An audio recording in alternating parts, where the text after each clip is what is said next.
Welcome! I'm so glad you're here. I'm Gila Ross, parenting educator and coach, author of Living Beautifully and host of the Confident Parent podcast, bringing you the content you need to bring more ease, joy and love into your parenting so that you can show up as the parent you want to be to your children. Empathy, empathizing specifically with our kids, which is a really powerful tool that we have within our toolbox, I would say, in any relationship, and specifically with our kids. In fact, we know it's so powerful and so important that we're told that Moses, our leader, was chosen because of his empathy. He was a shepherd and he was looking after the sheep, and one day a little sheep ran away and he followed the sheep to see what was going on. The sheep stopped at a little stream of water. Most of us, if we would see that, would get annoyed and say, "Get back to the pack," right? You know, you're disturbing my day. Instead, what Moses did was he thought, "Oh my goodness, the sheep must be thirsty.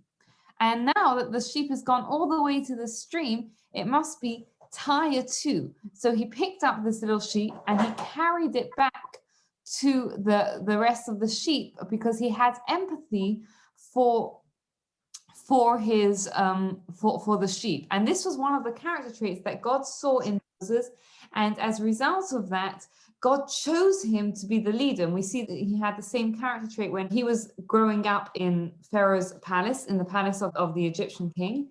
He went out to his Jewish brethren to see how they were, right? He took that step of having empathy for others. And that was like a prerequisite for being a leader.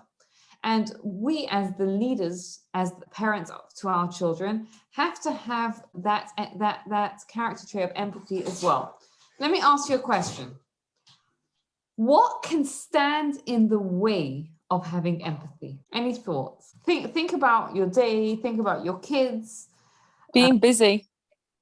Definitely. And like, if it's not really as important to you, I mean, it's really difficult that, because obviously but if they're concerned about something that's doesn't seem as important to you, then obviously that it's hard to be empathetic to something that you don't feel the same way about. Yeah, like if, for example, if the child has a little scratch on their finger, sometimes it could be a teeny tiny bit hard to muster up the empathy for the little scratch on the finger. Yes. Anything else? So far we've got busyness, we've got our opinion really of what it is. And anything else stands in the way of our empathy for others, and specifically for, let's say, our kids. What happens if, like, you've got something really serious happening to you right now, and something so small, you can't really empathize with it?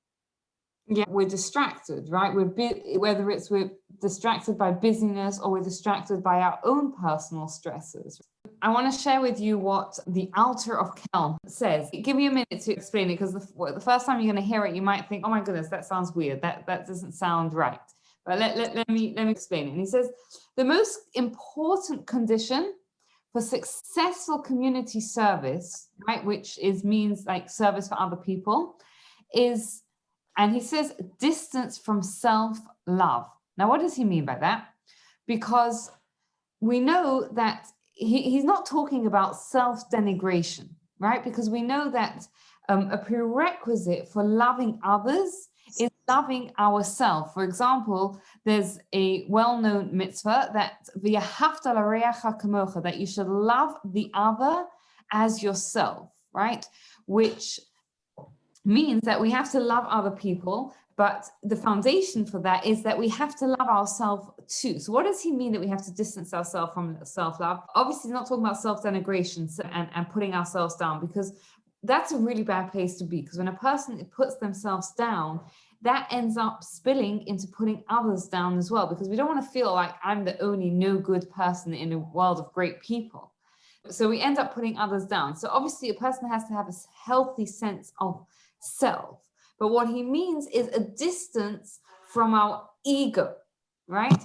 Because so often what stands in the way of empathy for others and what stands in the way of our empathy for our children is really our ego. How do we actually put ourselves in the other person's world and sort of view things from their world? So what we have to do is we kind of have to empty ourselves out, right?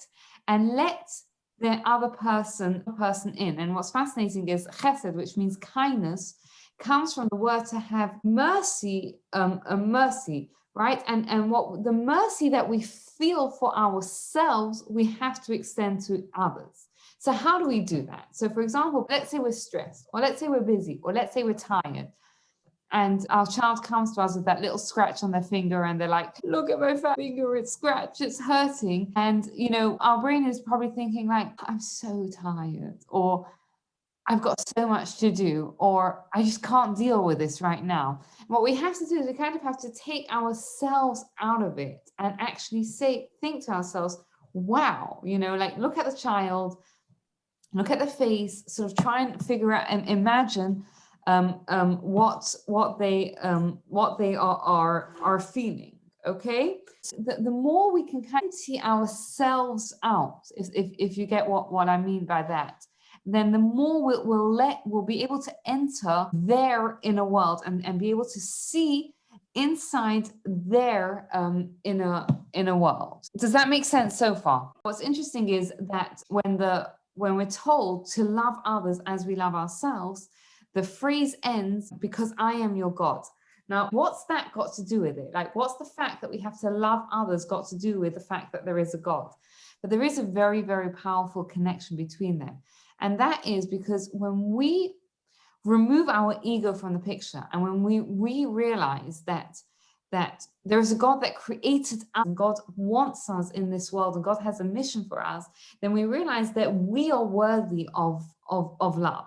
And the same extends to our children, right? Because we often think to ourselves, you know, of my child, right? And before we have kids, and when we have kids as well, we have dreams, we have aspirations. We want our children to be X, Y, Z. You know, we want our kids to be amazing and special and the ones to brag about. But when we realize that our children are not ours, right? And this is such a powerful, fundamental Jewish concept, that our children are not ours. What does that mean? Our children are kind of on loan to us from God, right? It's very, very powerful, that, because when we focus on that, then it's the first step to accepting the kids that we have. As parents, you know, as our kids grow up, there are times where we're like, you know, this is not kind of what I signed up for. I signed up for like these sweet, easygoing children that were going to listen to everything I said. But when we realize that our kids are given to us from God, right? They're not ours, but they're given to us from God, and it's our job to take care of them and to transmit our values to them and to be there for them and to parent them. Then it's a lot easier to love, and at the same time also have empathy for them and parent them from a much stronger place. All right, so let's talk about a couple of exercises that we can do, practical exercises that we can do to have empathy for our children. So one of the things is as simple as looking at your child's face, right? Just looking. And I think this is something that really helps when we're distracted and when we're busy, and you actually take the time to look at their face and try and just feel what they're feeling. If they're feeling hurt or scared, just take a moment to look at their face and sort of register what they are feeling.